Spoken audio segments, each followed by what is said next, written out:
جمہوریت اور اسلام، کیا جمہوری نظام اسلامی نظام ہے یا ان دونوں میں کوئی فرق ہے؟ محمد جہانگیر دبئی۔ یہ بڑا اچھا سوال ہے اور اس کا میں کئی بار جواب دے چکا ہوں۔ لوگ کہتے ہیں کہ کیا جمہوریت کا اسلام سے کوئی تعلق ہے، اسلامی نظام کیا ہے، جمہوریت کیا ہے؟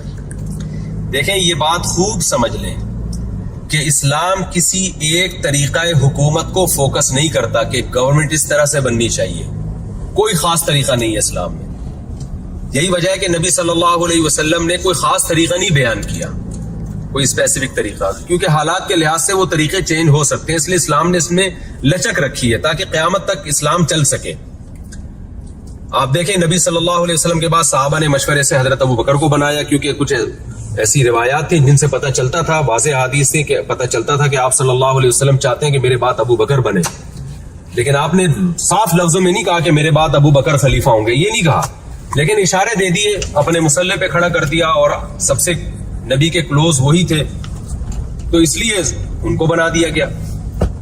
حضرت ابو بکر رضی اللہ تعالیٰ عنہ نے کیا کیا؟ خود سے سلیکشن کی کہ میرے بعد عمر ہوں گے۔ کوئی الیکشن نہیں کروایا آپ نے، نہ حضرت عمر نے کوئی تلوار اٹھا کے لڑائی لڑ کے حکومت پہ، گورنمنٹ پہ قبضہ کیا۔ حضرت ابو بکر نے سمجھا کہ میرے لیے، اس امت کے لیے عمر سے بہتر کوئی نہیں ہو سکتا، تو لوگوں سے کوئی رائے پر مجبور نہیں ہوئے حضرت ابو بکر، بلکہ فیصلہ سنا دیا میرے بعد یہی ہوں گے۔ تو اس سے پتہ چلتا ہے کہ بادشاہ یا خلیفہ اگر یہ کہہ دے میرے بعد یہ بندہ ہے تو وہ بھی ٹھیک ہے، اگر وہ اس میں دیانتداری سے کام لے رہا ہے، لوگوں کے ساتھ خیانت نہیں کر رہا۔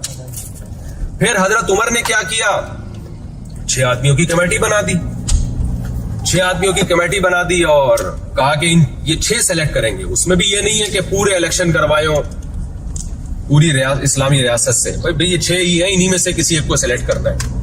یہ طریقہ بھی ٹھیک ہے، حضرت عمر سمجھتے تھے کہ یہ والا طریقہ زیادہ اچھا ہے۔ تو حضرت علی رضی اللہ تعالیٰ عنہ کے بعد پھر وہ جو سیاسی اختلافات ہوئے، حضرت معاویہ رضی اللہ تعالیٰ عنہ نے کہا کہ حضرت عثمان کے قاتلوں سے قصاص لینا ہے، تو اس مطالبے کی وجہ سے آپس میں لڑائیاں ہوئیں، اور جب حضرت علی رضی اللہ تعالیٰ عنہ کی شہادت ہوئی ہے تو حضرت حسن نے سوچا کہ بھئی اس وقت امت کا مفاد اس میں ہے کہ بجائے آپس کے یعنی کوئی الیکشن کروائے جائیں یا لوگوں سے رائے پوچھی جائے، بہتر یہی ہے کہ حضرت معاویہ کے ہاتھ پہ ہم بیعت ہو جاتے ہیں تاکہ یہ لڑائی ختم ہو جائے۔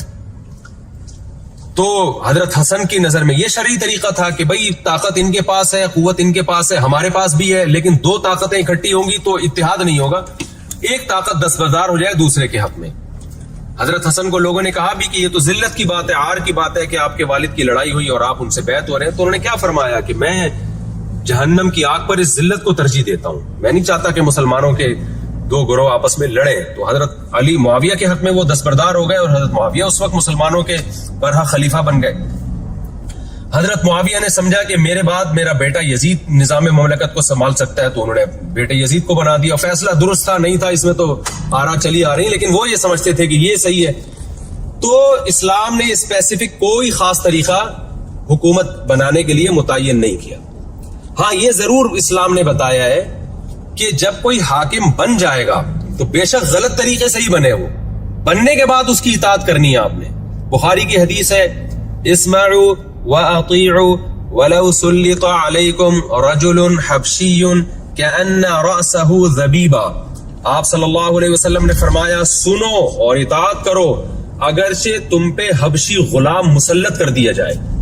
کیا مطلب؟ غلام حبشی جو کسی بھی لحاظ سے حاکم بننے کا، خلیفہ بننے کا اہل ہی نہیں ہے، اور ہوا بھی تم پہ مسلط ہے، یعنی پبلک نہیں چاہ رہی تھی اس کو، لیکن طاقت کے زور سے ظلم کرتا ہوا آ گیا اور تمہارا بادشاہ بن گیا، وہ خلیفہ بن گیا، ملک کا سربراہ بن گیا، اور فرمائے پرسنالٹی بھی نہیں ہے کوئی اس کی، کأن رأسہ ذبیبہ، سر کشمش کی طرح پچکا ہوا ہے اس کا، تو یعنی بھیجے کی جگہ ہی نہیں ہے اس کے اندر نا، گویا کہ۔ تو ایسا عجیب و غریب آدمی بھی اگر زبردستی مسلط ہو کے سربراہ بن گیا، سربراہ کی ڈیفینیشن کیا؟ اس کے ہاتھ میں پاور آ گئی، تو آپ صلی اللہ علیہ وسلم نے فرمایا اس کی بھی اطاعت کرنی ہے۔ وجہ اس کی یہ کہ وہ غلط طریقے سے آیا، ظلم کرتے آیا، لیکن جب آ گیا تو اس کو ہٹانے میں اور زیادہ ظلم ہو جائے گا، لوگوں کی لاشیں گریں گی، لوگوں کا خون بہے گا، کوئی بات نہیں، بڑی مصیبت سے بچنے کے لیے اس چھوٹی مصیبت کو برداشت کیا جائے گا۔ بڑی مصیبت کیا؟ اگر اس کو ہٹانے کی کوشش کریں گے تو خون خرابہ ہوگا، اور اس کو ہٹانا آسان بھی نہیں ہے، ظاہر ہے آسان ہوتا تو اس کو آنے ہی نہ دیتے نا۔ تو ابھی آ گیا کسی بھی طریقے سے، تو کوئی بات نہیں، امت کے اتحاد کو برقرار رکھنے کے لیے اس کو فالو کیا جائے گا. تو اب اس سے آپ سمجھیں کہ اسلام میں کوئی اسپیسیفک خاص طریقہ نہیں ہے. تو اب اگر دنیا میں جمہوری نظام رائج ہو گیا ہے تو اس کے سائیڈ افیکٹ بھی بہت ہیں اور فائدے بھی ہیں، دونوں چیزیں ہیں. تو اگر ہم دیکھیں گے اس کے فائدے زیادہ ہیں، نقصان کم ہے، اس طریقے کو ہم جائز قرار دیں گے، مفید قرار دیں گے. اور اگر ہم یہ سمجھتے ہیں کہ اس کے نقصانات زیادہ ہیں، فائدے کم ہیں، تو اس کو ہم پھر پروموٹ نہیں کریں گے. اب موجودہ جو جمہوریت جو سیٹ اپ چل رہا ہے نا، پہلے تو میں جمہوریت کی بات کرتا ہوں کہ فائدے جمہوریت میں زیادہ ہیں یا آمریت میں زیادہ ہیں. دیکھیں کچھ فائدے آمریت میں ہوتے ہیں، کچھ جمہوریت میں ہوتے ہیں. جنرلی میں ایک اصول اور ضابطہ بیان کرتا ہوں. آمریت میں فائدہ کیا ہوتا ہے؟ فائدہ یہ ہوتا ہے کہ جو آمر ہوتا ہے نا، جو ایک سربراہ ہوتا ہے، وہ کوئی فیصلہ کرنے میں شورا کا محتاج نہیں ہوتا. مشورہ تو لے گا، وہ محتاج نہیں ہوتا. اس سے کیا ہوتا ہے؟ فیصلے جلدی جلدی ہوتے ہیں. وہ یہ سمجھتا ہے کہ یہ کنٹری میرا ہے، اس کو میں ترقی دوں گا تو میرا فائدہ ہے، اور پتا ہے کہ میں جب تک زندہ ہوں تو کوئی آ نہیں سکتا یہاں پہ. تو وہ اون کرتا ہے کنٹری کو، وہ سمجھتا ہے میرا ملک ہے، ڈیولپمنٹ کا کام ہوگا، امن ہوگا تو میرا فائدہ ہے. اس لیے جہاں بھی بادشاہت ملے گی نا آپ کو، وہاں امن اور سکون آپ کو بہت ملے گا، اور ترقی کے کام بہت. سعودی عرب کی مثال آپ کے سامنے، بادشاہت ہے تو بادشاہ لوگ کیا کرتے ہیں؟ ٹھیک ہے عیاشی بادشاہ لوگ کرتے ہیں، لیکن قوم کا بھی خیال کرتے ہیں. ان کو پتا ہے بھی ہمارا کنٹری ہے، یہ اگر غریب ہوگا، یہاں سڑکیں ٹوٹی ہوئی ہوں گی، ہمارا نقصان ہے. تو یہ فائدے ہوتے ہیں آمریت میں. لیکن جمہوریت میں یہ فائدے نہیں ہوتے. جمہوریت میں پتا ہے وزیر اعظم صاحب کو کہ میں 5 سال کے لیے آیا ہوں، میں اگر کوئی پروجیکٹ شروع کروں گا تو 5 سال میں ہو سکتا ہے بہت سارے نہ ہوں، اگلے 10 سالوں میں ہوں، وہ جا کے اگلی حکومت کیش کرا لے گی. تو اپنے 5 سال مجھے کھانے کے لیے ملے تو وہ اون نہیں کرتا کنٹری کو، وہ سمجھتا ہی نہیں کہ میرا کنٹری ہے. وہ کہتا ہے 5 سال مجھے کھانے پینے کے لیے ملے تو دبا کے پھوڑو یہاں پہ. جو ہمارے یہاں جیسے ماشاءاللہ ہمارے سربراہان پھوڑتے پھاڑتے رہے اور بہت کچھ بنا لیا ماشاءاللہ انہوں نے. تو وہ اون ہی نہیں کرتا، وہ اپنا سمجھتا ہی نہیں ہے، اپنائیت کا اس کو احساس ہی نہیں ہوتا کنٹری میں. لہذا وہ، اور پھر جو فیصلے کتنی مشکل سے ہوتے ہیں. ایک ڈیم بنانا بھی دیکھیں نا، سیلاب میں جو تباہ کاریاں ہوئی ہیں کیوں ہوئی ہیں؟ کیونکہ ملک میں جمہوری نظام ہے، اس کی وجہ سے تباہی بہت پھیلی ہے. ڈیم بنانے سے پہلے ہر ایک سے پرمیشن لینی ہے، تو لوگوں کے سیاسی مفاد آ جاتے ہیں. کوئی کہتا ہے بناؤ، کوئی کہتا ہے نہیں بناؤ، وہ کوئی فیصلہ ہی نہیں ہوتا، پینڈنگ میں چلے جاتے ہیں سارے فیصلے اور ملک تباہ ہوتا رہتا ہے. اس میں عوام کو بیوقوف بنانا بھی آسان ہوتا ہے جمہوری طرز نظام میں. تو یہ جمہوری حکومت کے سائیڈ افیکٹ ہیں. لیکن کچھ فائدے ہیں جمہوری حکومت کے. وہ فائدے یہ ہیں کہ کوئی بڑا نقصان بھی پھر اتنے آرام سے نہیں ہوتا.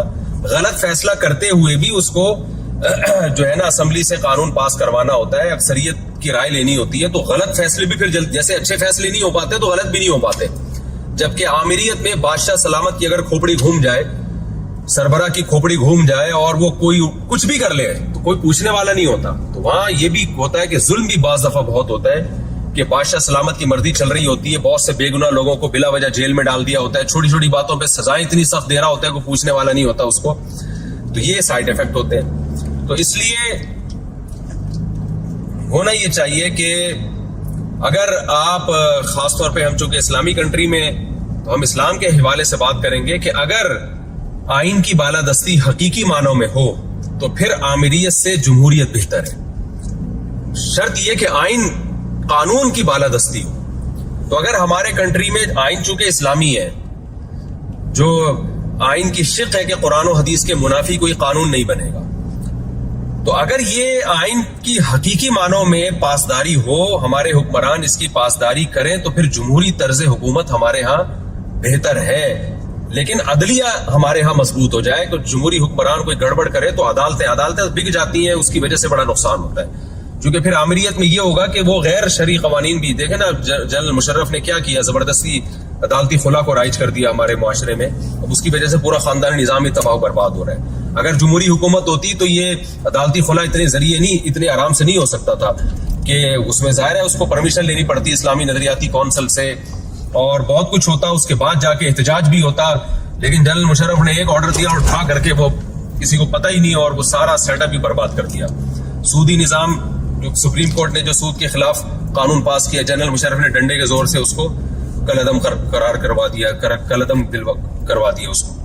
لیکن اس کے بعد دوبارہ کالعدم ہوا. وجہ اس کی ہے کہ عدالتیں مضبوط نہیں ہیں. تو اگر عدلیہ مضبوط ہو اور آئین کی حقیقی معنوں میں بالادستی ہو تو پھر جمہوری نظام وہ بہتر ہے, کیونکہ اس میں جمہوریت جو ہے, ہماری جو حکومت ہے وہ اسلام کی پابند ہوگی اگر آئین کی بالادستی ہو.